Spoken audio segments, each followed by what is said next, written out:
Pernahkah kalian dengar, ada seorang wali nyeleneh yang berani menantang para wali songo? Namanya Mbah Saridin atau Syekh Jangkung. Di saat para wali menetapkan hukum agama dengan serius, Saridin malah menjawab dengan cara yang bikin geger. Bayangkan, ketika ditanya soal makanan haram, ia dengan enteng berkata, "Babi bisa halal, asal disembelih dengan syarat yang mustahil." Ucapan itu langsung mengguncang, membuat sebagian wali marah besar, bahkan menuduhnya sesat. Tapi anehnya, di balik semua kontroversinya, selalu ada pesan tersembunyi yang justru penuh sindiran dan pelajaran. Sampai akhirnya, Saridin diuji dengan cobaan berbahaya, dari jembatan lidi hingga api besar yang seharusnya membakar tubuhnya. Lalu, apa yang sebenarnya terjadi? Apakah Saridin benar wali sejati atau hanya orang gila yang menyesatkan umat? Sebelumnya, bantu subscribe, like, dan tulis amin di kolom komentar. Semoga rezekinya lancar, amin. Langit sore di Demak terasa berat. Awan kelabu menggantung, seolah menyimpan tanda bahwa malam itu akan lahir sebuah peristiwa penting. Di serambi Masjid Agung, para wali sudah duduk berderet. Wajah mereka serius, sorot mata tajam, seakan tengah menimbang perkara besar. Suasana hening, hanya suara burung gereja sesekali memecah diam. Majelis itu bukan pertemuan biasa. Malam itu, nama seorang tokoh nyeleneh kembali jadi bahan pembicaraan. Mbah Saridin, atau yang kelak lebih dikenal dengan sebutan Syekh Jangkung. Kabar tentang tingkah Saridin sudah lama sampai ke telinga para wali. Ucapannya sering bikin geger. Gerak-geriknya membuat orang kampung terheran, kadang kagum, kadang marah. Ada yang menyebutnya wali sejati, ada pula yang menuduhnya sesat. Perdebatan tak lagi hanya di pasar atau warung kopi. Kini sampai ke telinga para wali yang merasa perlu menilai langsung kebenaran tingkah laku orang itu. Karena itulah malam itu diputuskan. Saridin harus dipanggil menghadap. Tak lama, langkah santai terdengar dari arah halaman. Seorang lelaki dengan sarung lusuh, baju sederhana, dan peci hitam masuk pelataran. Di tangannya sebatang rokok kretek yang baru separuh terbakar. Wajahnya tenang, bahkan sedikit tersenyum, seolah ia datang bukan ke majelis penuh wibawa, melainkan ke pertemuan warga desa biasa. Dialah Saridin. Dengan santai ia mengucap salam, suaranya lantang. Namun ada nada guyon yang membuat beberapa santri di pojok menahan tawa. "Assalamualaikum para kanjeng wali. Iki rapat resmi opo kumpulan ronda? Kok serius banget wajahnya?" ucapnya sambil duduk tanpa dipersilakan. Beberapa wali terkejut dengan kelakuannya. Biasanya siapapun yang masuk majelis itu akan menunduk hormat, duduk dengan sopan, menunggu diberi isyarat. Tapi Saridin duduk seenaknya, menyulut rokok lagi, dan sesekali meniupkan asap ke udara seolah itu hal biasa. Suasana tegang semakin menjadi. Sunan Kalijaga yang duduk di tengah mencoba membuka pembicaraan. Suaranya tenang, penuh wibawa. "Saridin, kabar tentangmu sudah sampai ke telinga kami. Banyak ucapanmu yang membuat masyarakat bingung. Ada yang kagum, ada pula yang marah. Karena itu kami memanggilmu, supaya engkau menjelaskan maksud dari semua tingkah lakumu." Saridin hanya tersenyum. "Loh, ngene toh. Wong aku cuma urip biasa, kok ya sampean repot-repot ngundang aku. Wong aku raduwe pesantren, raduwe murid akeh. Sing tak duwe cuma rokok kretek lan kopi sisa. Kok yo iso-isonya aku dibicarakan wong akeh?" Sunan Kudus yang duduk di samping Kalijaga langsung menyela. "Saridin, jangan meremehkan. Ada ucapanmu yang membahayakan. Engkau dianggap menyalahi hukum Allah. Itu bukan perkara kecil. Apakah benar engkau pernah bilang sesuatu yang aneh soal makanan haram?"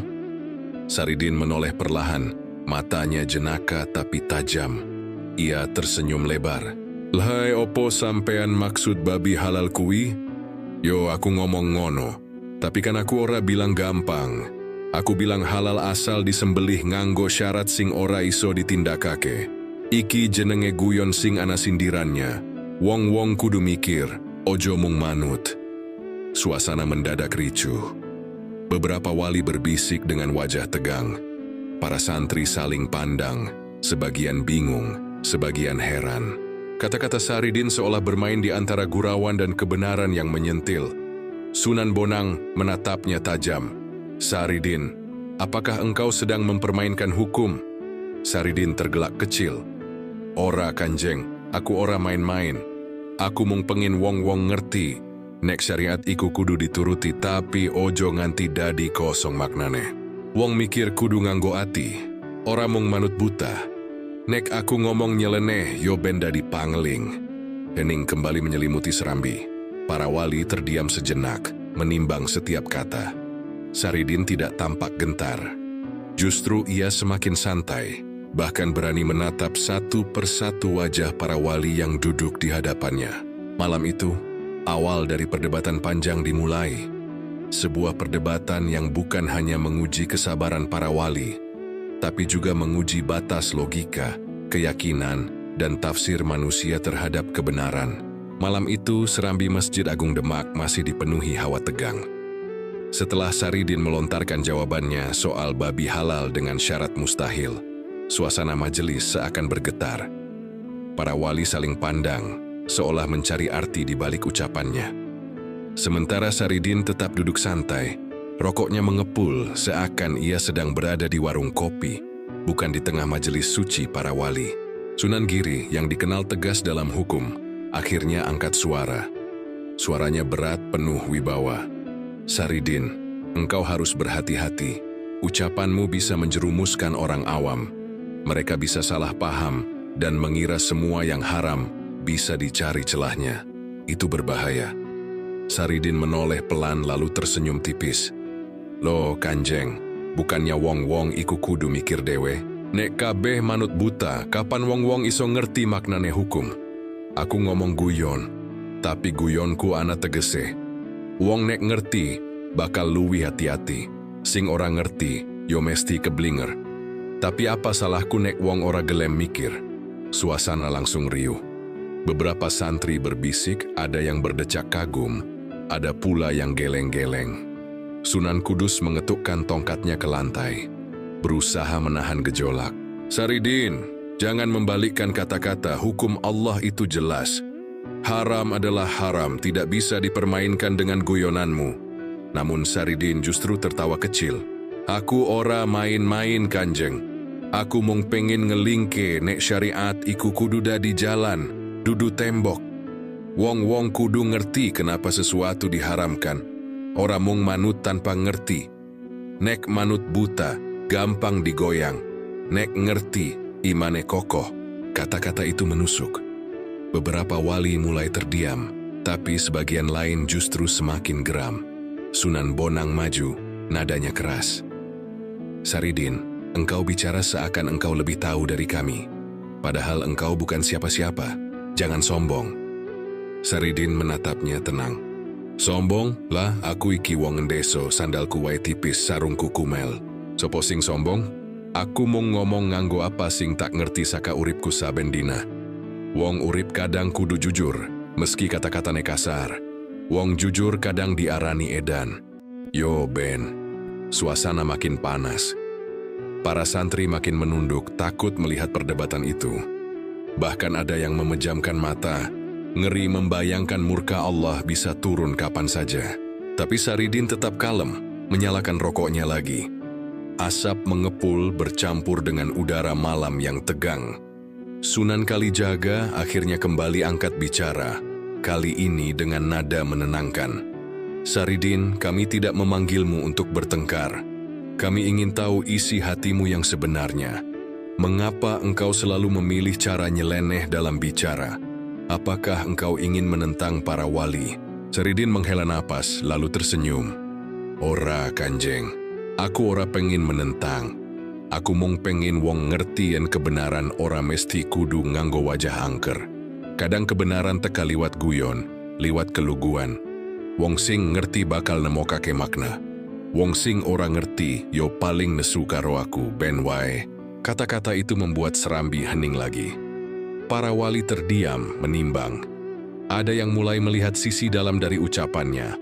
Ada pula yang tetap keras menolak. Di tengah ketegangan itu, Saridin bersandar santai. Ia menatap satu persatu wajah para wali. "Nek sampean pengin nguji aku, yo ayo. Aku rawedi. Tapi ojo ngira nek aku bakal nuruti kabeh aturan sing ora tak paham. Wong ngelmu iku kudu nganggo ati lan pikiran, dudu mung nganggo kuping." Hening kembali menyelimuti ruangan. Malam itu, percikan api konflik sudah jelas terlihat. Dialog panas pertama baru saja dimulai, dan semua orang tahu badai yang lebih besar akan segera datang. Serambi Masjid Agung Demak malam itu semakin sesak oleh ketegangan. Dialog panas yang berlangsung sebelumnya belum juga menemukan titik tenang. Para wali masih duduk dengan wajah serius, sementara Saridin tetap santai dengan rokoknya yang mengepul. Seakan-akan suasana tegang sama sekali tidak menyentuh batinnya. Sunan Kudus akhirnya mengambil langkah tegas. Suaranya lantang menusuk telinga semua yang hadir. "Saridin, kami mendengar kabar yang paling meresahkan. Katanya engkau pernah berkata babi bisa menjadi halal. Benarkah ucapan itu?" Semua mata langsung tertuju pada Saridin.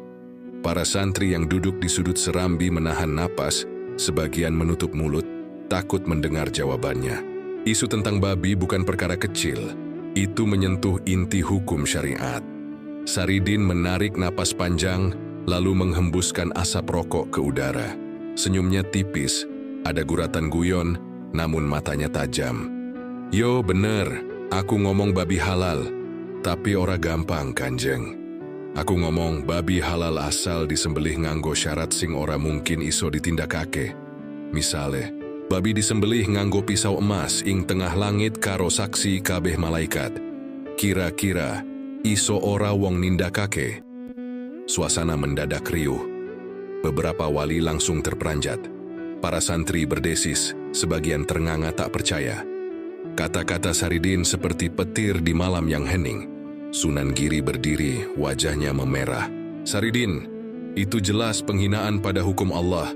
Mana mungkin engkau berbicara seperti itu?" Namun Saridin tetap duduk tenang. "Aku ora ngina Kanjeng. Aku mung pengen wong ngerti nek sesuatu sing haram iku tetep haram. Nek aku ngomong halal karo syarat sing mustahil, yo artine tetep ora mungkin halal. Wong kudu mikir, ojo mung manut buta." Iki sindiran, ojo ditelan mentah-mentah. Para wali saling pandang, sebagian mulai menyadari maksud terselubung dari ucapannya. Tapi sebagian lain tetap geram. Bagi mereka ucapan itu terlalu berani, bahkan nyaris melecehkan hukum agama. Sunan Bonang mengetukkan tongkatnya, suaranya bergetar. "Saridin, cara bicaramu ini bisa menyesatkan orang awam. Tidak semua orang mampu memahami maksud sindiranmu. Mereka bisa salah paham." Saridin terkekeh. "Lah wong-wong kuwi kudu sinau mikir. Yen kabeh manut karo ulama tanpa ngerti maksude, yo gampang kleru. Aku ora pengen wong manut karo aku. Aku mung pengen wong ngerti. Nek agama iku kudu dihayati, ora mung dihafal." Kata-kata itu menancap dalam. Beberapa santri mulai menunduk, merenung. Tapi di sisi lain wajah Sunan Kudus makin tegang. Ia merasa ucapan Saridin menantang kewibawaan para wali. "Apa engkau sadar Saridin?" Suara Sunan Kudus berat. "Engkau sedang bermain-main di tepi jurang. Sedikit saja engkau salah langkah, engkau akan jatuh ke dalam kesesatan yang nyata." Saridin menoleh, senyumnya lebar tapi nada suaranya penuh keyakinan. "Aku ora wedi Kanjeng. Wong sing bener ora bakal kalah karo guyonan. Wong sing salah yo bakal keganggu karo guyon sing sederhana. Nek ucapanku nggawe wong mikir, berarti aku bener. Nek nggawe wong nesu, berarti ono sing kudu dirembuk maneh." Hening kembali menyelimuti serambi. Semua mata menatap Saridin dengan campuran kagum, takut, dan marah. Malam itu, fatwa babi halal dengan syarat mustahil menjadi percikan api yang mengoyak ketenangan majelis. Dan semua orang tahu, setelah ini, badai besar tak bisa lagi dihindari. Malam itu berakhir dengan wajah-wajah tegang. Fatwa babi halal dengan syarat mustahil masih terngiang di telinga para wali. Masyarakat yang mendengar kabar itu pun mulai ribut. Ada yang menuduh Saridin menghina agama. Ada pula yang justru tertawa dan menganggap ucapannya cerdas. Namun bagi Saridin sendiri, semua itu tak membebani. Ia tetap berjalan santai di jalan desa. Sandal jepitnya berdecit pelan, sebatang rokok kretek tak pernah lepas dari bibirnya. Keesokan harinya, Saridin duduk di warung kopi. Warga desa sudah berkumpul, penasaran dengan kabar semalam. Mereka menatapnya dengan raut campur aduk. Ada yang segan, ada yang curiga, ada pula yang tak kuasa menahan tawa. "Pak Saridin," tanya seorang lelaki tua, "opo bener sampean ngomong babi halal? Iki kok geger kabeh kampung?" Saridin terkekeh. "Yoh, aku ngomong ngono. Tapi piye? Halal karo syarat sing mustahil. Wong-wong kudu ngerti maksude. Ojo ditelan mentah, nek kabeh manut tanpa ngerti yo gampang kleru." Beberapa orang tertawa kecil, namun ada juga yang gelisah. "Tapi Pak," kata yang lain, "nek wong awam ngerti setengah, bisa salah paham." Saridin mengangguk pelan. "Yo bener, makanya aku ngomong nganggo cara sing nyentil. Wong-wong sing seneng mikir bakal nemokake makna. Sing ora gelem mikir yo paling nesu karo aku, padahal aku orang apa-ngapa." Perkataan itu membuat suasana warung kopi ramai. Ada yang mengangguk-angguk, ada yang mencibir. Namun yang jelas, semua mata tak bisa lepas dari sosok lelaki sederhana itu. Kabar semakin meluas. Tak hanya soal fatwa babi halal, tapi juga sindiran-sindiran lain yang kerap keluar dari mulut Saridin. Ketika ada orang yang sombong dengan ibadahnya, Saridin nyeletuk, "Wong solat kok isi seneng ngitung-itung pahala, iku pada karo bakul sing mung mikir untunge. Lali karo kualitas dagangane." Ucapannya membuat sebagian orang marah, tapi sebagian lain tertohok dalam hati. Di lain waktu, ketika seorang bangsawan berlagak pamer kekayaan di depan rakyat kecil, Saridin hanya tertawa lalu berkata, "Emas sing dipangan ora bakal dadi kenyang. Nanging segasak bungkus karo sambel terasi, iso nggawe ati wareg." Kalimat itu membuat orang-orang desa terbahak. Sementara sang bangsawan pulang dengan wajah merah padam. Sindiran-sindiran Saridin menyebar seperti angin. Ada yang menganggapnya wali nyeleneh yang membawa pesan kebenaran dengan cara berbeda. Namun tak sedikit pula yang menudingnya sebagai pengacau, bahkan berani-beraninya menantang para wali. Sunan Kalijaga mendengar kabar itu. Ia termenung, hatinya bimbang. Ia tahu Saridin bukan orang sembarangan. Ucapannya memang nyeleneh, tapi selalu ada inti kebenaran yang sulit dibantah. Kalijaga lalu berkata kepada para wali lain, "Saridin ini ibarat angin, kadang lembut, kadang kencang, tapi selalu membawa pesan. Kita tidak bisa menilainya hanya dari luarnya." Namun Sunan Kudus tak sepakat. Baginya Saridin sudah keterlaluan. Kalau dibiarkan, ujarnya, masyarakat akan semakin bingung. Dia harus diuji. Harus jelas apakah dia benar-benar membawa cahaya atau hanya kegelapan yang menyamar. Sementara itu, Saridin tetap menjalani hari-harinya dengan tenang. Di balik guyonan, ia sebenarnya sedang mengetuk pintu hati masyarakat. Ia tahu kata-katanya menimbulkan kegemparan.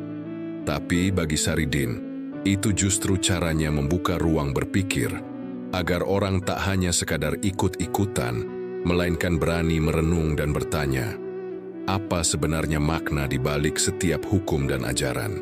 Dan tanpa ia sadari, sindiran-sindiran itu sudah menjadi isyarat awal. Isyarat bahwa ujian besar segera menantinya. Kabar tentang Saridin terus bergema, dari warung kopi hingga ke majelis para wali. Sindiran-sindiran nyelenehnya dianggap sebagian orang sebagai mutiara hikmah. Tapi bagi sebagian lain hanya dianggap angin kotor yang mengganggu ketenangan masyarakat. Nama Saridin makin harum di telinga rakyat kecil, tapi makin panas di telinga sebagian wali. Suatu malam, para wali kembali berkumpul di serambi Masjid Agung Demak. Lampu minyak berkelip redup menambah tegang suasana. Sunan Kudus membuka pembicaraan dengan nada tegas. "Saudara-saudara, kita tak bisa lagi diam. Saridin semakin berani. Sindirannya sudah menjalar kemana-mana. Masyarakat mulai bingung. Kalau kita biarkan, ini bisa jadi fitnah besar. Sunan Giri mengangguk setuju. Benar, ia harus diuji. Kalau memang ia punya ilmu hakikat sejati, pasti akan terlihat. Kalau hanya nyeleneh tanpa dasar, masyarakat berhak tahu. Namun Sunan Kalijaga masih menahan diri. Wajahnya tenang, matanya memandang jauh. Aku sudah lama mengenalnya. Saridin bukan orang sembarangan. Di balik kata-katanya yang aneh, ada sinar yang tak bisa dipadamkan. Tapi aku sepakat, ujian memang perlu. Agar jelas siapa dia di hadapan umat. Para wali setuju. Malam itu diputuskan Saridin akan diuji. Bukan untuk mempermalukannya, tapi untuk menguji apakah di balik sikap nyelenehnya memang ada karunia Allah atau hanya akal-akalan belaka. Keesokan harinya, utusan dikirim ke desa. Saridin yang sedang duduk di warung kopi Mbah Dul didekati dengan sopan. Mbah Saridin, para wali meminta kehadiran panjenengan lagi di majelis. Ada perkara penting yang harus dibicarakan. Saridin mengangkat wajahnya menepuk-nepuk abu rokok di lutut. Senyumnya lebar. Loh, aku kok rasane kayak pejabat yo. Saben minggu dipanggil rapat. Yo wis ayo wae. Wong aku raduwe jadwal penting, paling-paling ngopi karo mangan tempe mendoan. Orang-orang desa yang mendengar hanya geleng-geleng kepala. Mereka tahu, jika Saridin sudah dipanggil lagi, pasti ada perkara besar menunggu. Beberapa di antara mereka bahkan khawatir. Jangan-jangan kali ini para wali benar-benar akan menghukum Saridin. Malam itu, Saridin kembali duduk di serambi Masjid Agung.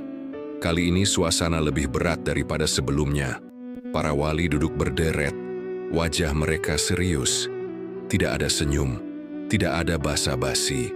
Sunan Kudus membuka dengan suara lantang. Saridin, engkau sudah berkali-kali membuat kegaduhan. Mulai hari ini, engkau harus menjalani ujian. Kami ingin tahu apakah ucapan dan kelakuanmu hanya permainan mulut, atau memang ada dasar yang kuat. Saridin menggaruk kepalanya, tersenyum. Ujian? Wah, aku ki dari kecil nek ujian mesti remedial kanjeng. Tapi ora opo-opo, tak coba. Wong hidup iki ya ujian terus. Sing penting nek gagal, ojo langsung disuruh keluar kelas. Beberapa santri nyaris tertawa, tapi cepat-cepat menutup mulut karena tatapan para wali begitu tajam. Sunan Giri menatap Saridin dalam-dalam. Kita akan beri engkau ujian, bukan untuk mempermalukanmu, tapi untuk menimbang dirimu di hadapan umat. Siapkan dirimu, Saridin. Sebab setelah ini tidak ada jalan mundur. Saridin menyulut rokoknya lagi. Asap mengepul, melayang ke udara. Ora ana jalan mundur. Yo wis, wong aku ra pernah mikir maju mundur. Aku jalani wae. Nek iki memang ujian saka Gusti Allah. Yo insya Allah aku kuat. Nek iki mung ujian saka menungso, yo tak guyongke. Wong urip ki kudu santai ben ora mumet. Suasana mendadak hening, semua mata menatap Saridin. Malam itu, keputusan sudah jatuh. Jalan panjang penuh ujian bagi Mbah Saridin baru saja dimulai. Malam ujian akhirnya tiba. Serambi Masjid Agung Demak penuh sesak. Para wali duduk berderet dengan wajah serius. Sementara santri-santri berjongkok di sudut, ingin menyaksikan apa yang akan terjadi. Api lampu minyak bergoyang-goyang tertiup angin malam, menambah suasana dramatis. Semua orang tahu, malam itu bukan malam biasa. Mbah Saridin akan diuji secara langsung oleh para wali. Sunan Giri maju selangkah, suaranya berat dan tegas. Saridin, engkau sering membuat ucapan yang membingungkan. Sekarang buktikan, apakah engkau hanya pandai bergurau atau benar-benar punya pemahaman. Pertanyaan pertama, bagaimana hukum seseorang yang berbuat dosa lalu bertobat, kemudian mengulanginya lagi, lalu bertobat lagi? Apakah tobatnya diterima? Hening sejenak. Semua menunggu jawaban. Saridin mengisap rokoknya pelan, lalu menghembuskan asap ke langit-langit serambi. Senyum tipis tersungging di wajahnya. Yo, tobate tetep ditampa, kanjeng. Jawabnya tenang. Wong Gusti Allah kuwi welas asih. Nek wong sejatine pengin berubah, Gusti ora bakal nutup lawang. Sing salah kuwi wong sing tobat mung nganggo cangkem, atine tetep kepengin bandel. Nek mung tobat formalitas, yo percuma. Tapi nek tobat terus gagal maneh, kuwi tandane atine isih perang karo hawa nafsu. Gusti Allah ngerti perjuangan kuwi. Beberapa wali terdiam, jawaban itu, meski dilontarkan dengan santai, punya makna dalam. Tapi Saridin belum selesai. Ia menepuk-nepuk lututnya, lalu menambahkan dengan nada guyon. Lawong aku dewe yokoyo ngono Kanjeng. Saben sore janji ra bakal ngopi akeh-akeh, tapi pas malam kepengin maneh. Apa tobatku ora ditampa? Yo jelas ditampa. Wong Gusti ngerti nek kopi ki ngancam iman tapi gawe ati tentrem. Suasana serambi mendadak pecah. Beberapa santri tak kuasa menahan tawa, meski cepat-cepat ditutupi dengan tangan. Para wali saling pandang. Ada yang mengerutkan dahi, ada pula yang tak bisa menahan senyum tipis. Sunan Kudus mengetukkan tongkatnya dengan keras. Saridin, jangan samakan kopi dengan dosa besar. Ini majelis ilmu, bukan tempat bercanda. Saridin menunduk sebentar, lalu tersenyum lagi. Inggih Kanjeng, nanging sing tak maksud dosa iku kadang mirip karo kebiasaan. Susah diilangke. Tapi nek wong tenanan pengin ninggalake, Gusti bakal ndelok kesungguhane. Wong tobat iku ora mung soal berhenti, tapi soal tekad kanggo balik marang Gusti. Kalimat itu membuat suasana kembali hening. Kata-katanya sederhana, tapi seperti palu yang menghantam hati. Bahkan sebagian santri menitikkan air mata, merasa disindir dalam diam. Sunan Kalijaga akhirnya angkat bicara. Saridin, jawabmu benar. Tapi cara bicaramu selalu mengandung guyonan. Mengapa engkau tidak bisa menjawab dengan khidmat seperti orang lain? Saridin menatap Kalijaga dengan mata yang jernih. Kanjeng, wong-wong saiki akeh sing wedi karo agama. Padahal agama kuwi kudune gawe ati tentrem. Nek aku ngomong nganggo guyon, maksudku supaya wong-wong iso lega. Terus ngerti makna tanpa merasa ditekan. Wong Gusti Allah kuwi ora garing. Gusti kuwi maha welas lan maha guyub. Nek aku ngomong serius terus wong malah pada ngantuk. Para wali terdiam lagi. Sebagian tampak mulai mengerti, tapi ada pula yang tetap resah. Malam itu, ujian pertama selesai. Jawaban Saridin tak bisa dianggap main-main. Ada makna mendalam di balik gaya nyelenehnya. Tapi satu hal juga semakin jelas. Semakin diuji, semakin terlihat bahwa Saridin bukan orang biasa. Ia adalah teka-teki yang sulit ditebak, membuat kagum sekaligus menimbulkan kegelisahan. Keesokan harinya, kabar tentang ujian pertama Mbah Saridin menyebar lebih cepat dari angin. Dari pasar ke sawah, dari warung kopi ke langgar kecil, semua orang memperbincangkannya. Ucapan-ucapannya yang nyeleneh tapi dalam membuat masyarakat bingung. Apakah ia benar-benar seorang wali, atau hanya orang pandai bicara yang suka bikin geger? Di sebuah warung kopi, beberapa lelaki desa berdebat sengit. Seorang petani tua dengan wajah penuh kerut berkata lantang, "Aku percaya Saridin kuwi wong alim. Jawabannya soal tobat kuwi jero banget. Aku malah rumangsa disindir. Mergo aku kerep janji ning Gusti terus ora ison jaga." Namun, seorang pedagang muda menggeleng keras, ora. Aku malah yakin Saridin kuwi nyasar. Masa hukum agama digandeng ke karo kopi? Nek terus-terusan ngono, wong awam bisa bingung, bisa salah paham. Perdebatan itu makin panas, hingga pemilik warung menengahi dengan tertawa. Wis, nek debat bab Saridin ora bakal rampung. Wong jenenge wae Syekh Jangkung, tangane kaya bisa nggapai langit, pikirane ora iso ditebak. Di sisi lain, kabar itu sampai ke telinga kaum bangsawan. Beberapa pejabat kadipaten mencibir. Bagi mereka, Saridin hanyalah orang kampung yang berani-beraninya menantang para wali. Dia harus dihentikan, kata salah satu pejabat dengan nada sinis. Kalau dibiarkan, orang-orang kecil akan makin percaya padanya. Itu bisa merusak wibawa kita. Namun di kampung-kampung sekitar, cerita berbeda terdengar. Banyak rakyat kecil justru mengagumi Saridin. Mereka merasa ucapan-ucapannya mewakili isi hati mereka yang sering terlupakan. Ketika Saridin bilang bahwa agama seharusnya membuat hati tentram, banyak orang menangis. Mereka merasa agama seringkali dipenuhi aturan kaku yang menakutkan, sementara Saridin menghadirkannya dengan tawa dan keluguan. Di tengah kegaduhan itu, Saridin sendiri tetap santai. Ia duduk di pinggir sawah, rokoknya mengepul, memandangi padi yang bergoyang ditiup angin. Seorang pemuda mendekat dengan ragu. "Mbah, kenapa jenengan ora marah nek wong-wong akeh sing nyebut jenengan sesat?" Saridin menoleh tersenyum. "Lo marah kanggo opo? Wong sing nesu kuwi atine durung warek. Aku yo mung ngomong sing tak ngerti. Nek ana sing ora setuju, yo wis iku hake. Wong urip kuwi kaya sawah. Ana sing subur, ana sing garing. Tapi kabeh tetep bakal dipanen waktu tiba." Pemuda itu terdiam, hatinya bergetar. Kata-kata sederhana itu seperti menampar rasa gelisahnya.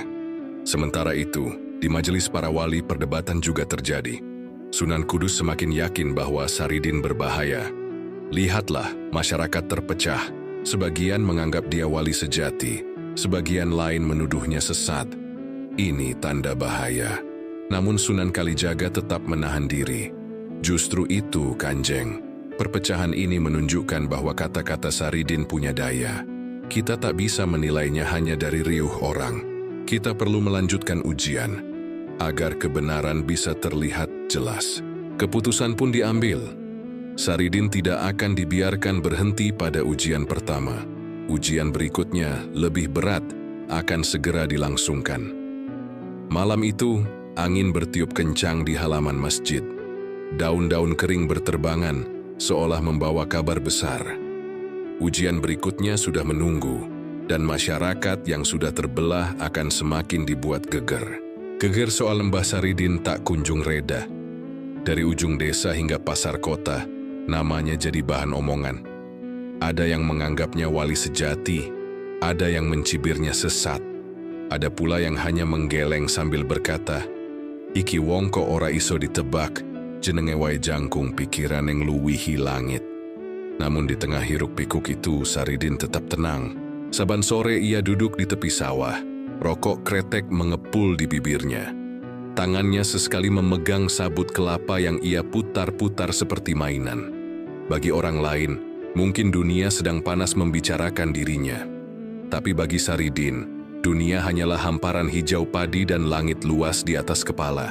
Seorang tetangga mendekat, wajahnya cemas. "Mbah jenengan ora wedi. Wong-wong akeh sing nesu ana sing malah ngajak bojomu ojo cedak-cedak jenengan. Katane jenengan bakal kena hukuman para wali." Saridin hanya terkekeh.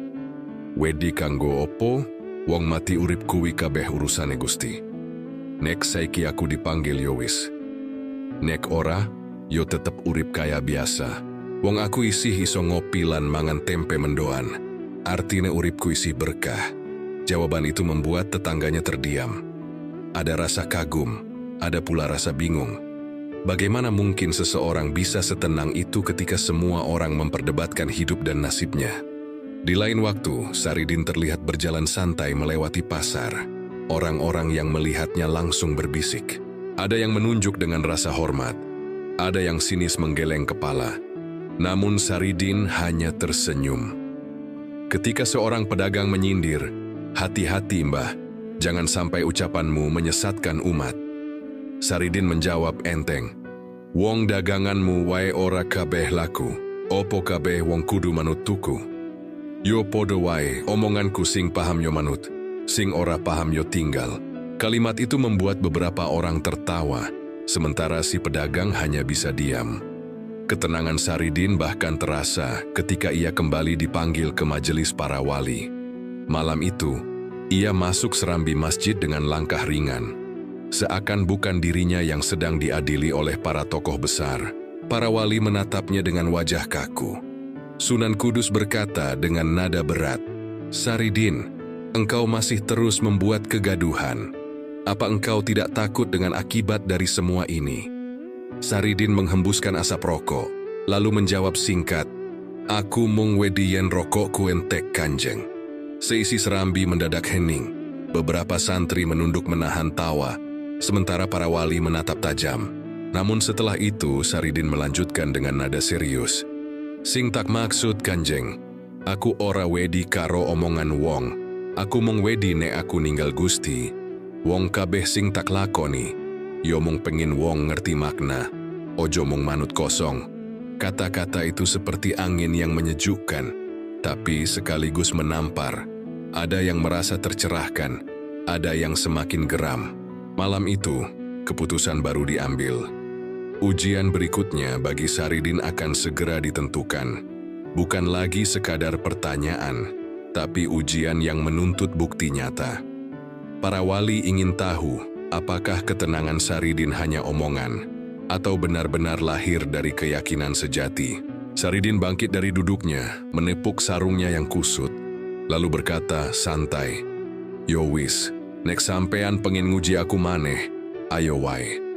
Wong urip iki pancen kaya sekolah. Bedane, nek gagal yo ora kena dikeluarkan. Gusti Allah wae tetap maringi kesempatan." Dengan langkah ringan ia meninggalkan Serambi. Di luar, angin malam berhembus lembut, dan di balik ketenangannya, badai besar sudah menanti di depan. Malam itu, Serambi Masjid Agung Demak kembali dipenuhi cahaya lampu minyak. Para wali duduk berderet dengan wajah kaku. Kali ini mereka sudah sepakat, ujian pertama belum cukup. Saridin harus diuji lagi dengan pertanyaan yang lebih dalam, agar jelas siapa dirinya sebenarnya. Sunan Giri membuka majelis dengan suara lantang. Saridin, ujian pertama mungkin bisa kau jawab dengan kelakar. Tapi sekarang kita ingin tahu seberapa dalam pemahamanmu tentang syariat. Pertanyaanku jelas, bagaimana hukum seseorang yang meninggalkan syalat, namun tetap rajin bersedekah dan menolong sesama? Apakah amalnya diterima? Suasana mendadak hening. Semua mata tertuju pada Saridin. Ia duduk di tikar pandan, sarung lusuhnya agak miring. Rokok kretek masih mengepul di bibir. Sejenak ia hanya menatap para wali dengan tatapan santai, lalu tersenyum kecil. "Wah, pertanyaannya abot Kanjeng," katanya sambil menggaruk kepala. "Tapi menurutku, wong sing ora salat nanging rajin sedekah kuwi yo tetep ana nilaine. Tapi, nek ninggal salat terus berarti uripe bolong. Wong salat kuwi titian langsung marang Gusti. Yen tali utama wae diputus, piye wong iso nyambung?" Para santri saling pandang. Jawaban itu terdengar aneh, tapi ada makna di dalamnya.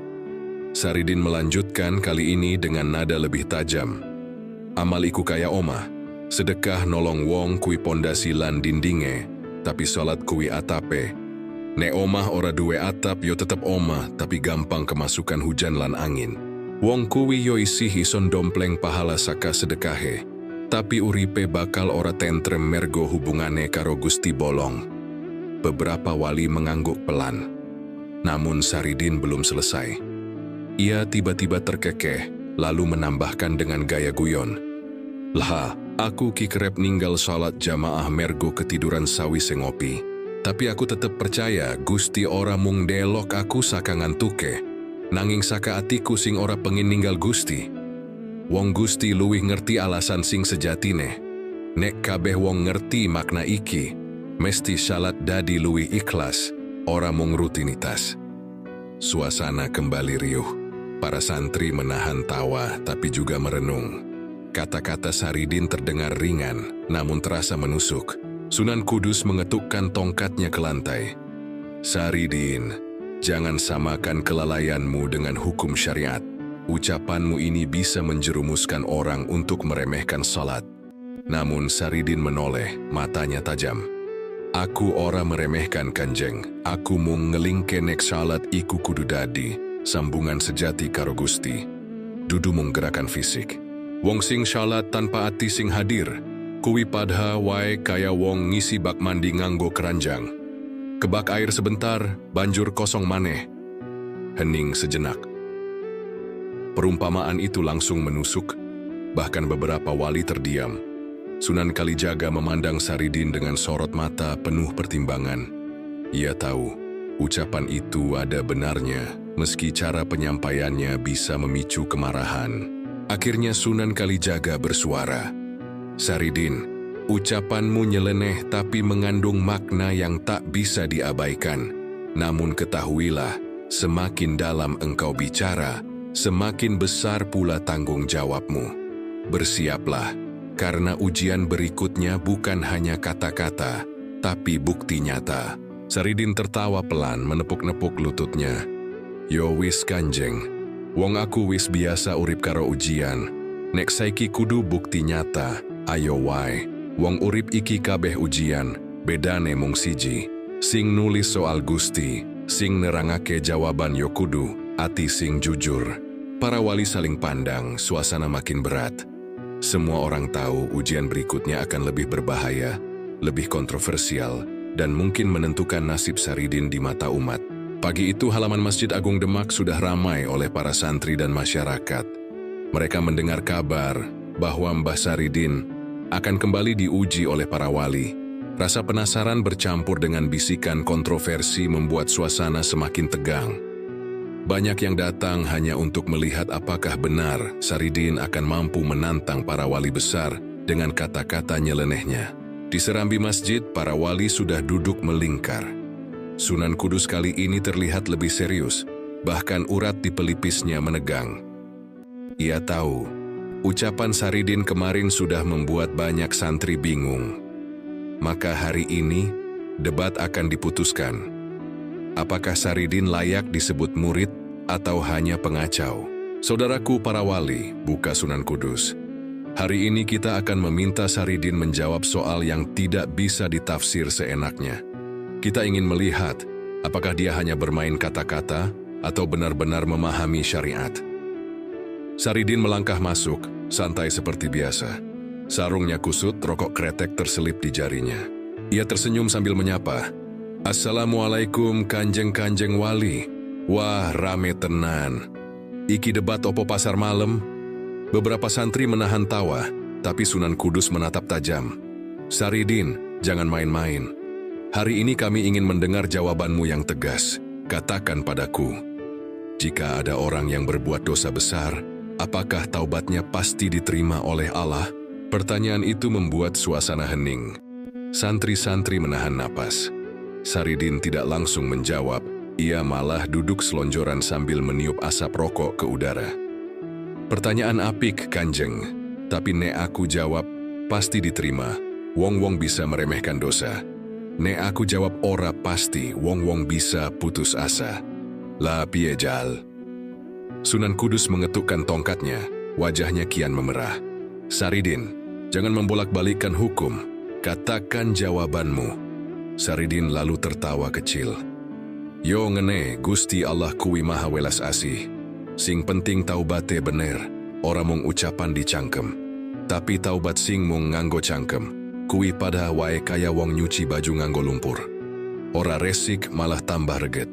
Jadi taubat diterima yen atine resik ora mung mergo wedi dihukum. Bisik-bisik langsung terdengar dari para santri. Jawaban itu sederhana tapi mengena. Namun Sunan Kudus tetap tidak puas. Tapi kenapa engkau selalu memakai perumpamaan yang membingungkan? Bukankah lebih baik engkau menjawab sesuai kitab? Saridin menoleh dengan wajah polos. Kanjeng, aku wong desa. Nek aku jawab nganggo bahasa kitab, sing paham mung para ulama. Tapi nek aku jawab nganggo perumpamaan, wong kampung sing awam yo iso mudeng. Bukankah dakwah kudu iso nyentuh kabeh lapisan? Kata-kata itu membuat suasana berguncang. Sunan Kalijaga menunduk menahan senyum, sementara Sunan Bonang terlihat termenung. Ada kebenaran dalam ucapan Saridin. Dakwah memang bukan hanya untuk kalangan berilmu, tapi juga untuk rakyat kecil. Namun Sunan Kudus tak mau kalah. Saridin, kalau begitu jawab lagi. Apa pendapatmu tentang orang yang lebih sibuk mencari dunia daripada akhirat? Saridin menghisap rokoknya dalam-dalam, lalu menjawab tenang. Wong sing sibuk donya kuwi kaya wong nyekel ember bocor. Sepiro wae diisi banyu, tetep wae metu. Akhire kosong. Tapi nek embre ditambal disek banyu iso awet. Artin, yen urip mung golek donya tanpa iman, kabeh bakal sia-sia. Nanging nek donya digarap bareng karo iman, insya Allah berkah. Santri-santri langsung bersorak lirih, kagum dengan perumpamaan itu. Bahkan beberapa wali terlihat mengangguk pelan. Hanya Sunan Kudus yang semakin gusar. Baginya, Saridin terlalu berani. Sunan Kalijaga akhirnya angkat bicara. "Cukup, saudaraku. Saridin memang nyeleneh, tapi ucapannya menyimpan hikmah. Kita boleh tidak sepakat, tapi tak bisa menolak bahwa kata-katanya menyentuh hati rakyat."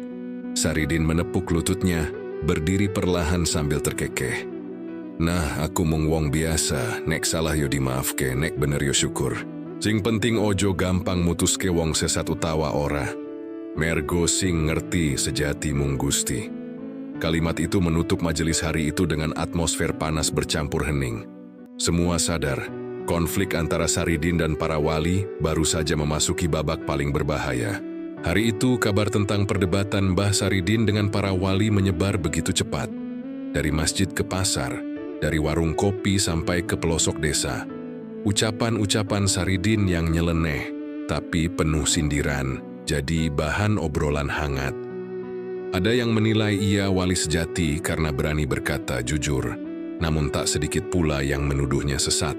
Di sebuah warung sederhana di Pati, beberapa orang duduk melingkar sambil menyeruput kopi panas. "Aku percaya Saridin kuwi wong suci.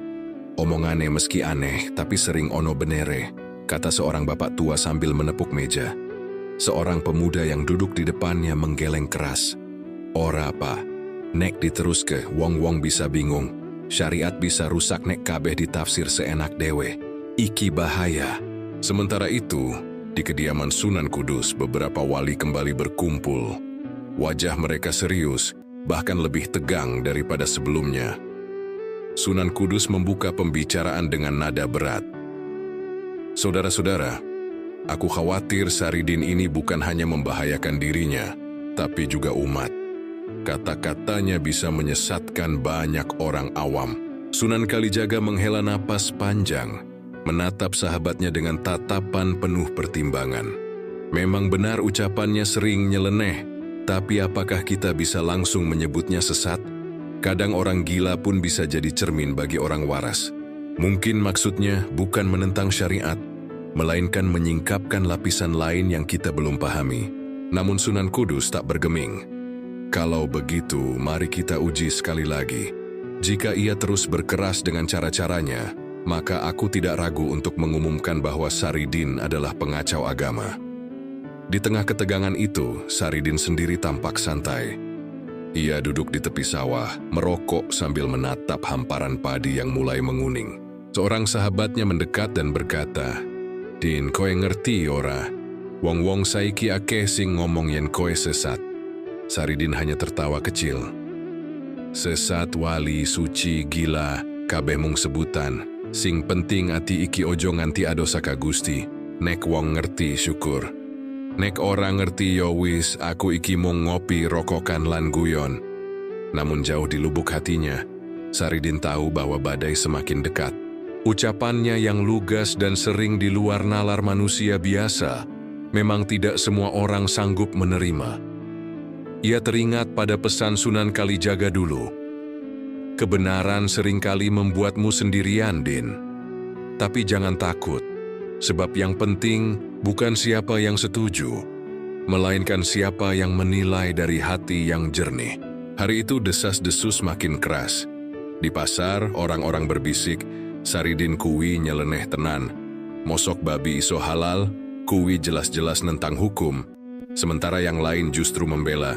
"Tapi syaratnya mustahil toh, artine dheweke mung arep ngelingke wong supaya mikir luwih jero." Konflik pun pecah di tengah masyarakat. Ada yang rela menempuh perjalanan jauh hanya untuk berguru pada Saridin, yakin bahwa ia memiliki ilmu hakikat yang dalam. Ada pula yang menolak mentah-mentah, menuduhnya hanya mencari perhatian dengan ulah aneh. Di malam hari, ketika desa sudah sunyi, Saridin duduk sendirian di bawah cahaya bulan. Asap rokoknya melayang ke udara, seperti mengantar doa yang tak bersuara. Bibirnya berbisik lirih, "Ya Allah, nek pancen kabeh iki ujian, kuat ke aku. Nek pancen aku salah, bukakno dalan benere. Nanging nek sing tak lakoni iki kanggo ngelingke umat, jaga aku saka kedengkian manungsa." Angin malam berhembus membawa rasa dingin yang menusuk. Namun hati Saridin tetap tenang. Ia tahu, tuduhan sesat bukan akhir dari segalanya. Justru dari sanalah perjalanan barunya akan dimulai, sebuah perjalanan yang akan menentukan apakah ia benar-benar seorang wali nyeleneh atau sekadar manusia yang berani melawan arus zaman. Hari itu, halaman pesantren Sunan Kudus dipenuhi orang. Dari berbagai penjuru, masyarakat berdatangan ingin menyaksikan apa yang disebut sebagai ujian terakhir bagi Mbah Saridin. Para wali duduk berderet di serambi masjid, wajah mereka serius. Sorot mata tajam seolah ingin menembus jiwa Saridin yang berdiri di hadapan mereka dengan sarung lusuh dan senyum santai. Saudaraku sekalian, suara Sunan Kudus menggema. Hari ini kita akan melihat apakah Saridin benar-benar seorang wali atau hanya pengacau yang menyesatkan umat. Ujian ini harus jelas agar masyarakat tidak terus terombang-ambing. Mbah Saridin hanya mengangguk lalu menyulut rokok cengkehnya. Monggo Kiai, tak jalani saja. Wong hidup itu memang penuh ujian, yo kan? Ucapannya membuat sebagian jamaah menahan senyum. Sebagian lain justru berdesis marah. Sunan Kalijaga maju selangkah, mencoba menengahi dengan suara yang lebih lembut. Din, tunjukkan apa yang kamu yakini, tapi ingat, jangan sampai kau mempermainkan agama. Saridin mengangguk lagi, matanya berkilat nakal. Tantangan pertama pun diumumkan. Jika kamu benar wali, buktikan dengan karomah. Buatlah jembatan menyeberangi sungai besar di belakang pesantren, hanya dengan sesuatu yang sederhana, kata Sunan Kudus. Orang-orang bersorak, sebagian bertepuk tangan, sebagian menggeleng tidak percaya. Bagaimana mungkin sungai selebar itu diseberangi dengan benda sederhana? Saridin tersenyum lalu melangkah ke tepi sungai. Dari kantong sarungnya ia mengeluarkan sebatang lidi kecil. Iki wae cukup, katanya ringan. Kerumunan langsung gaduh. Gila, mana mungkin, teriak seorang pemuda. Namun Saridin tanpa ragu menancapkan lidi itu ke tanah, lalu melangkah di atasnya. Ajaib, setiap kali ia menginjak, lidi itu seakan memanjang, membentuk jembatan tipis melintang sungai. Saridin berjalan santai di atasnya, bahkan sempat menoleh dan melambaikan tangan. Sing penting seimbang, ojo kesusu. Hidup kiyo ngene, katanya sambil terkekeh. Masyarakat ternganga, sebagian memekik, sebagian beristighfar. Para wali terdiam, bahkan Sunan Kudus tampak mengernyit dalam. Namun jembatan itu nyata, bukan ilusi. Saridin menyeberang sampai ke seberang, lalu kembali dengan tenang. Begitu kakinya menapak tanah, lidi itu kembali ke bentuk semula, hanya sebatang kecil. Sorak-sorai membahana. Allahu Akbar, teriak beberapa orang. Tapi di sisi lain ada juga yang berteriak, ini sihir, ini bukan karomah. Suasana makin panas. Sunan Kudus berdiri, wajahnya memerah. Saridin, apa maksudmu? Kau ingin menunjukkan kesombonganmu di hadapan umat. Suaranya meninggi, membuat jamaah terdiam. Saridin menghela napas, lalu menjawab dengan tenang. Kiai, aku cuma pengen ngelingke. Wong nyebrang sungai wae perlu keseimbangan. Nek ati ora seimbang, meski jembatan baja, wong iso tiba. Iki mung perumpamaan, duduk kesombongan. Sunan Kalijaga yang sedari tadi mengamati tersenyum tipis. Kadang, kebenaran dibungkus dengan hal yang terlihat nyeleneh. Mungkin inilah caramu, Din. Masyarakat mulai ribut lagi. Ada yang bersujud menganggap Saridin wali sejati, ada pula yang berkeras menolaknya. Suasana makin terbelah, namun Saridin tetap santai mengibas-ngibaskan abu rokoknya. Aku ora peduli dibilang wali utawa sesat. Sing penting pesanku jelas, ojo mung manut tapi kudu mikir. Malam itu, isu jembatan lidi menyebar ke seluruh pelosok. Dari mulut ke mulut, kisah Saridin semakin melegenda. Sebagian percaya itu karomah luar biasa, sebagian yakin hanya trik.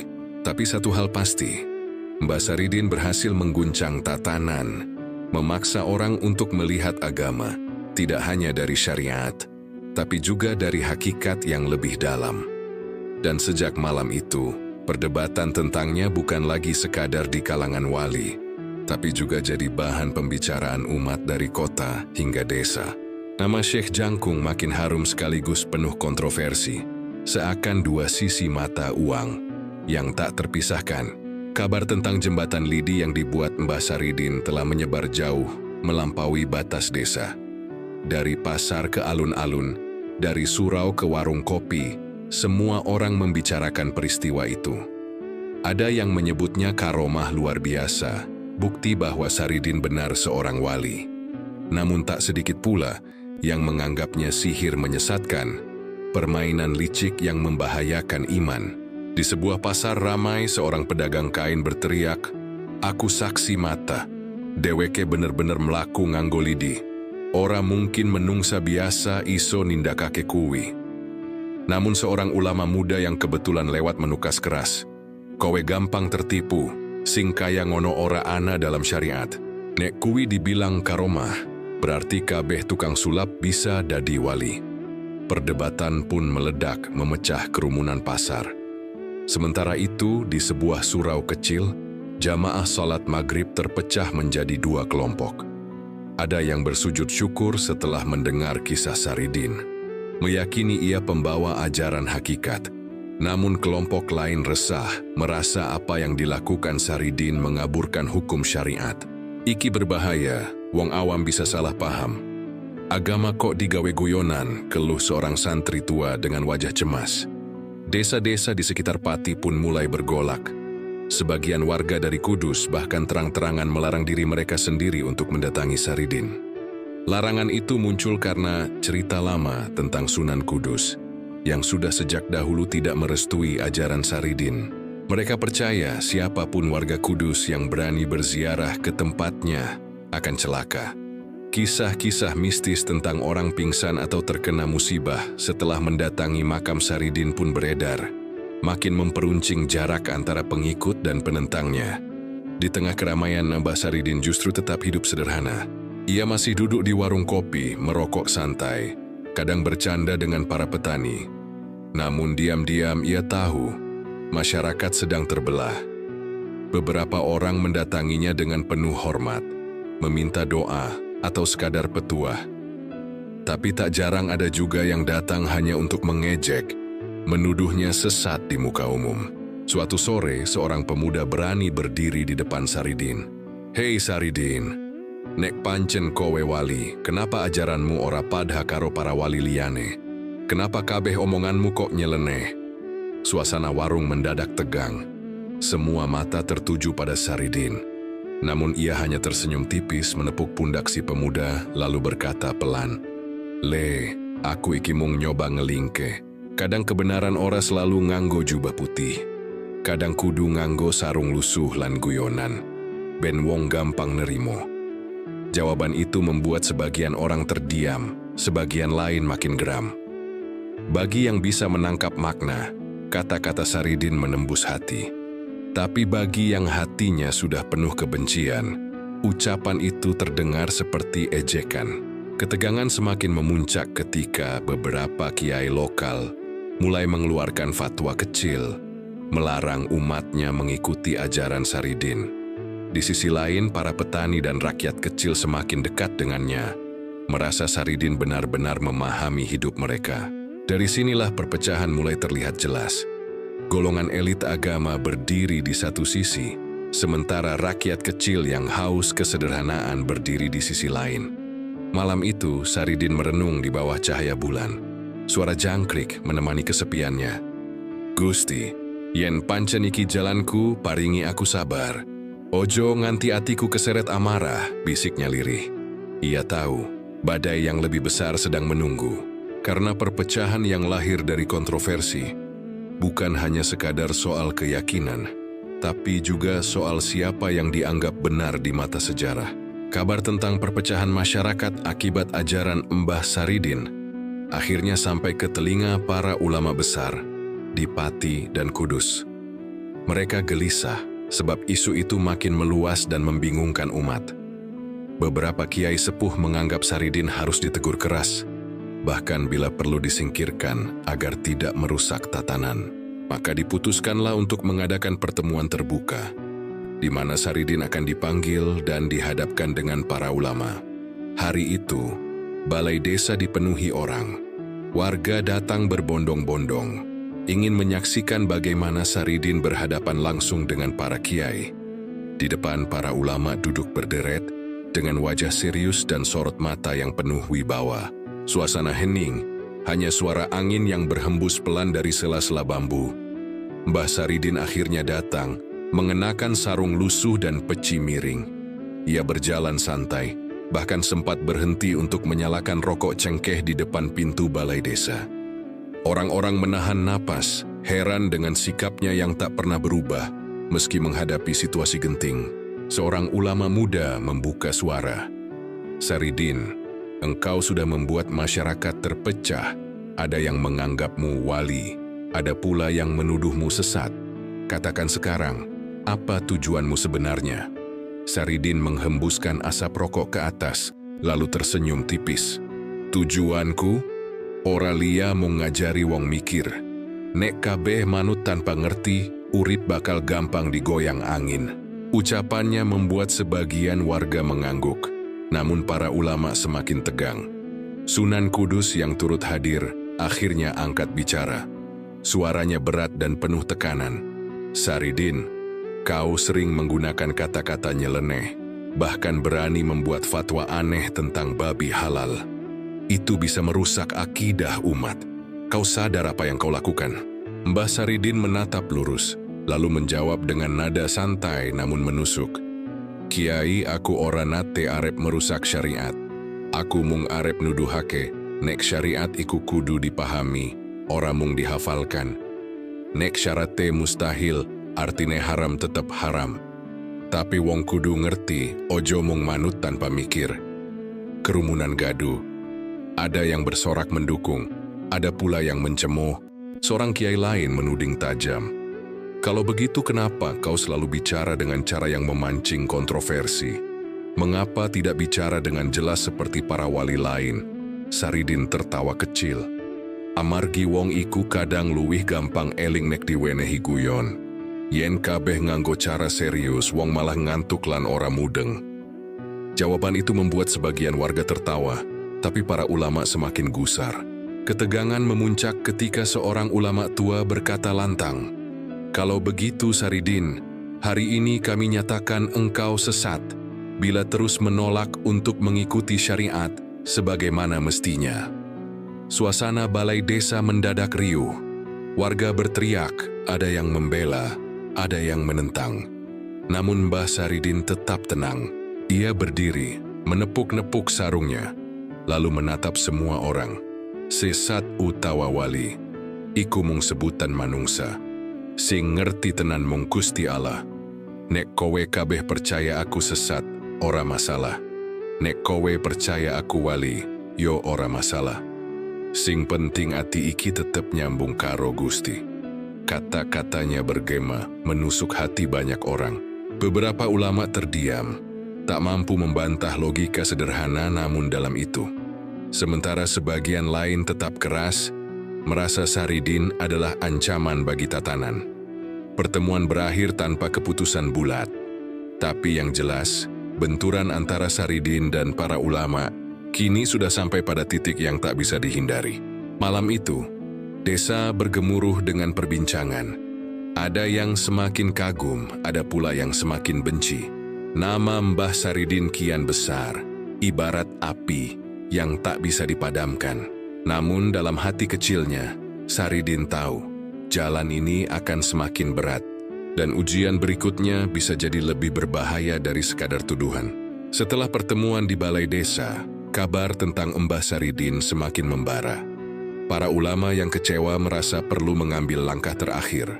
Mereka bersepakat, bila Saridin memang benar wali, ia pasti mampu melewati ujian pamungkas. Namun jika gagal, maka jelas ia hanyalah manusia biasa yang menyesatkan. Hari ujian itu pun ditentukan. Lapangan luas di pinggir desa dipenuhi ribuan orang. Dari anak-anak, petani, pedagang, hingga bangsawan. Semua ingin menyaksikan bagaimana nasib Saridin ditentukan. Udara panas siang hari tidak menyurutkan semangat mereka. Sorak-sorai bercampur bisikan doa. Ada yang berharap Saridin terbukti wali sejati. Ada pula yang ingin melihat kejatuhannya. Para ulama berdiri di depan panggung bambu. Sunan Kudus dengan wajah tegas memimpin acara. Suaranya menggema. Hari ini kita uji Saridin dengan tantangan yang tidak bisa dimanipulasi. Jika ia benar wali, maka pertolongan Allah akan menemaninya. Jika tidak, kebenaran akan terungkap. Mbah Saridin naik ke panggung dengan langkah santai. Sarungnya lusuh, pecinya miring, dan rokok cengkeh tak lepas dari bibirnya. Ia sempat menyapa penonton. "Lo akeh banget wong teka. Iki aku di sidang utawa diundang pertunjukan." Beberapa orang tertawa, namun para ulama hanya menatapnya dengan dingin. Ujian pun diumumkan. "Saridin, engkau harus masuk ke dalam kobaran api besar. Jika engkau benar wali, api tidak akan membakar tubuhmu. Namun jika engkau hanya manusia biasa yang sesat, maka engkau akan musnah di hadapan umat." Kerumunan bergemuruh. Ada yang menutup mata ngeri, ada pula yang bersorak mendukung. Api besar pun dinyalakan di tengah lapangan. Nyala merah membubung tinggi, panasnya terasa hingga ke tempat duduk para penonton. Saridin hanya menghela napas panjang. "Api yo api, wong kabeh bakal mati dimakan api neraka nek ora eling. Tapi nek iki cara Gusti kanggo mbuktekke yo monggo." Ia meletakkan rokoknya di tanah, menepuk-nepuk sarung, lalu melangkah masuk ke dalam api. Jerit histeris terdengar. Orang-orang menahan napas. Namun ajaib, api yang menyala-nyala itu tak melukai tubuhnya. Rambutnya tak gosong, sarungnya tak terbakar. Bahkan ia sempat duduk di tengah kobaran api sambil tersenyum. "Panas tenan, tapi yo isi iso ditahan. Sing penting ati kudu adem," ucapnya santai. Kerumunan langsung geger. Ada yang bersujud menangis yakin Saridin wali sejati. Ada pula yang menuduh ini sihir. Para ulama terdiam, wajah mereka pucat. Bahkan Sunan Kudus yang tegas pun tak bisa menyembunyikan keterkejutannya. Setelah beberapa lama Saridin keluar dari api dengan tenang. Keringat menetes di dahinya, tapi tubuhnya utuh tanpa luka. Dia mengambil rokoknya lagi, menyalakannya dengan bara api yang masih menyala di tanah. "Alhamdulillah isi iso ngudud," katanya sambil tertawa kecil. Suasana berubah hening, semua mata tertuju padanya. Ujian pamungkas itu telah membalikkan keadaan. Mereka yang semula ragu kini goyah, dan mereka yang membenci terdiam tanpa kata. Saridin berdiri tegak menatap para ulama dan masyarakat. "Aku ora pengin menang utawa kalah. Aku mung pengin wong ngerti, nek iman iku kudu dibarengi ati sing ikhlas.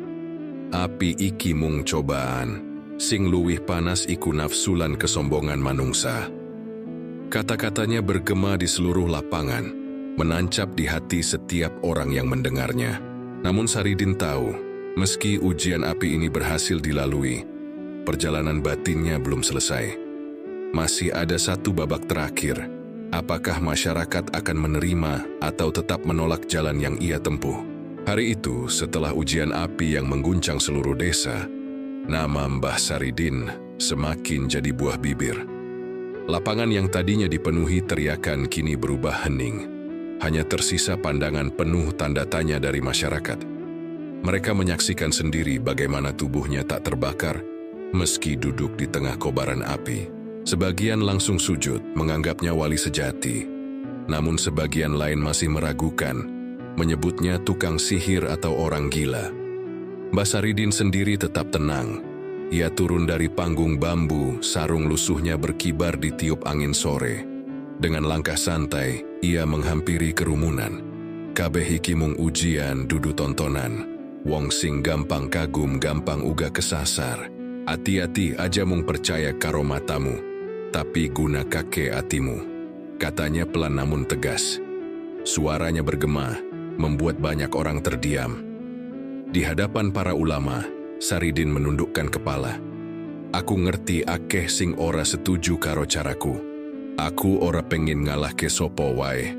Aku mung pengin wong eling nek agama iku ora mung aturan sing dihafal, nanging rasa sing kudu ditandur nang ati." Syariat penting, nanging nek tanpa ikhlas lan rendah hati, mung bakal dadi kulit kosong. Sunan Kudus yang sejak awal menentangnya menatap lama, wajahnya tegang. Namun Sunan Kalijaga maju selangkah, menepuk bahu Saridin.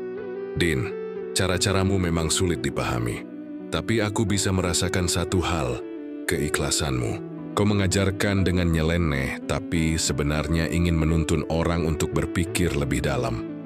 Kerumunan pun kembali gaduh. Ada yang menitikkan air mata, ada yang saling berbisik. Sebagian ulama memilih bungkam, sadar bahwa meski tak setuju dengan cara Saridin, mereka tak bisa mengingkari apa yang baru saja terjadi. Api tidak melukai tubuhnya, sesuatu yang tak mungkin dilakukan manusia biasa tanpa izin Tuhan. Mbah Saridin lalu menoleh ke arah masyarakat. Wong-wong kabeh, ojo gampang silau karo karomah utawa keanehan. Sing paling penting iku ati sing jembar lan ikhlas. Urip iki mung sebentar. Ojo nganti rebutan sopo sing paling benar, nganti lali marang Gusti sing maha benar. Seorang petani tua bersuara lirih. Mbah, berarti jenengan wali tenan toh. Saridin hanya tersenyum tipis, menggeleng pelan. Aku iki mung wong biasa sing doyan ngopi lan guyon. Nek Gusti milih nganggo aku kanggo ngelingke, yo syukur. Nek ora, yo aku tetep Saridin sing isi nganggo sandal jepit iki. Jawaban sederhana itu membuat banyak orang tertawa lega, meski air mata masih menetes di wajah mereka. Menjelang malam, langit berubah jingga. Matahari perlahan tenggelam di balik bukit, seakan menutup babak besar dalam hidup Mbah Saridin. Ia duduk di tepi sawah, menatap padi yang bergoyang diterpa angin. Rokoknya mengepul pelan, sementara suara jangkrik mulai terdengar. Dalam kesunyian itu ia berbisik lirih. Ya Allah, mugi kabeh sing dak tindakake iso dadi pepeling, dudu pepalang, sing iso nuntun wong marani panjenengan, dudu malah ngedohke. Kisah Mbah Saridin meninggalkan jejak yang dalam. Bagi sebagian orang, ia tetap kontroversial. Sosok yang berani menantang para wali dengan cara-cara aneh. Tapi bagi yang mampu melihat lebih jauh, ia adalah cermin. Bahwa kebenaran kadang hadir dalam bentuk yang tak biasa, bahkan lewat tawa dan keanehan. Dari perdebatan hingga ujian api, dari tuduhan sesat hingga penghormatan, satu hal tetap jelas. Pesan moral yang ditinggalkan Mbah Saridin adalah tentang keikhlasan, rendah hati, dan berpikir kritis. Ia mengajarkan bahwa iman bukan hanya soal kata-kata, melainkan bagaimana hati mampu menerima dan ikhlas menjalani hidup. Dan sampai hari ini, nama Syekh Jangkung, Mbah Saridin, tetap hidup dalam cerita rakyat. Sebagian menyebutnya wali, sebagian menganggapnya sesat. Namun siapapun yang mendengar kisahnya tak bisa menolak satu hal, bahwa dari sikap nyelenehnya ada hikmah besar tentang arti hidup yang sejati.